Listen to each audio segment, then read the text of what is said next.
Chapter 12, Sasquatch Catching Kit. Ben and Pearl huddled on the floor of his bedroom. Grandpa Abe was at the senior center, so Ben's bedroom provided more privacy than Pearl's bedroom, which sat above the busy dollar store. And when you're about to open a secret Sasquatch catching kit, it's best to have some privacy. "Your hamster's cute," Pearl said, as Snooze chewed on a cheese puff. "My mom won't let me have a hamster because she says it'll make my room smell like a dirty diaper." She shrugged. "Your room doesn't smell like a dirty diaper." "Not really." "Well, maybe just a little." Ben was used to the pungent scent that drifted from the hamster cage, so he wasn't insulted. "Go on," he urged, since Pearl still had the key. "Open it." She slid the brass key into the lock. It clicked, and the box lid sprang open. With an excited breath, Pearl pulled out the first item, a little leather-bound book, Dr. Wu's Guide to Catching a Sasquatch. Pearl opened the book and read the following text out loud. "This book will help you catch a Sasquatch. This book will not help you catch any other two-legged creature, such as a yeti or a troll or a leprechaun. Please refer to my other guidebooks if you are trying to catch something other than a Sasquatch."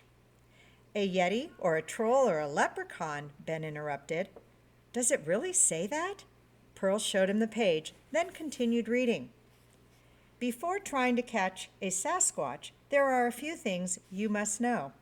First thing, the Sasquatch is not as stupid as it looks, and it looks pretty stupid. It enjoys puzzles and likes to arrange things by color." "Weird," Ben said.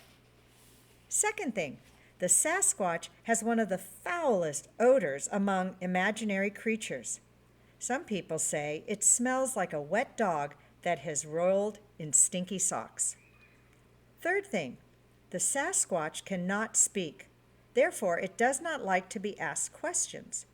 If you ask it too many questions, it will get angry.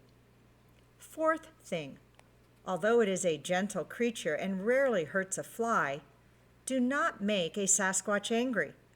It has the ability to tear off your limbs. Fifth thing, the Sasquatch loves to eat and never gets full. In the wild, it eats forest greens, berries, mushrooms, and bark. But if it escapes into the known world, it will seek out food that is sweet, particularly chocolate." Pearl looked up from the book. "I love chocolate, too, but not the kind with nuts. Everything gets ruined when you add nuts. I wonder if Sasquatches like nuts." Ben elbowed her. "Keep reading." "After much trial and error, I have found that there are 3 ways to successfully catch a Sasquatch. First way, put it to sleep. A tranquilizer dart is included in this kit. The dart contains enough potion to put an average-sized Sasquatch to sleep. It is best to shoot the dart directly at the Sasquatch's rump. The potion will take effect immediately. When the Sasquatch falls, anything it lands on will be crushed, so keep your distance. The potion will last for 1 hour. If you are unable to carry a Sasquatch, do not use the tranquilizer dart." Pearl looked up again. "How much did Mr. Tabby say our Sasquatch weighs?" 400 and something pounds. Ben took out a sealed plastic tube and a blowpipe from the box. "I don't think we can carry a 400-pound Sasquatch." He set the tube and blowpipe aside. Pearl kept reading. Second way, trap it. A net is included in this kit. I have found that if a sweet treat is placed inside the net, the Sasquatch will walk right into it and will sit and eat the treat while the net is secured around it. The Sasquatch rarely puts up a fight unless you anger it by asking a lot of questions. If you have not arranged for transportation, and if you are unable to drag a Sasquatch, then do not use the net. If we can't carry a 400-pound Sasquatch, I don't think we'll be able to drag it, Ben pointed out. He set the net aside, then looked inside the box. 3 items remained. Third way, feed it. The Sasquatch is always hungry and has a sweet tooth. I have found that the Sasquatch will willingly follow me if I hand it pieces of chocolate. Do not run out of chocolate before you reach your destination, or you will have to use one of the other methods. Hey, that sounds pretty easy, Ben said as he pulled out a chocolate bar. But what's this green thing? The item in question was the size and shape of a tennis ball.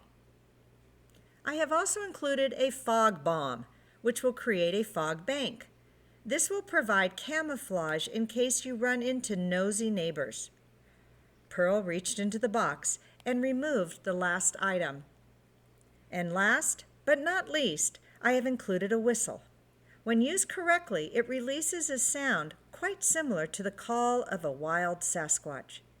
Use this whistle only as a last resort and only if you are a professional. For without the proper amount of airflow, you may attract creatures other than the Sasquatch. Pearl set the book aside and held the whistle up to the light. The overhead bulb shone on the silver surface like the moon. I wonder what the call of a wild Sasquatch sounds like, she mused. It probably sounds like that roar we heard at the hospital, Ben said. You think? Pearl rolled the whistle between her fingers, a smile tickling one side of her mouth. I'd sure like to find out. She brought the whistle to her lips. Wait! Ben cried, grabbing her wrist. The book said to use the whistle only as a last resort. Pearl's smile widened. Oh, come on, Ben. Don't you want to know what a Sasquatch sounds like? I'll use just a teeny bit of air. I'll blow real soft. No one will hear it but us. Then she whispered, I'll be very quiet. Okay, he agreed, releasing her wrist, as long as you're very quiet. So Pearl put the whistle to her lips, and with the smallest puff of air, she blew.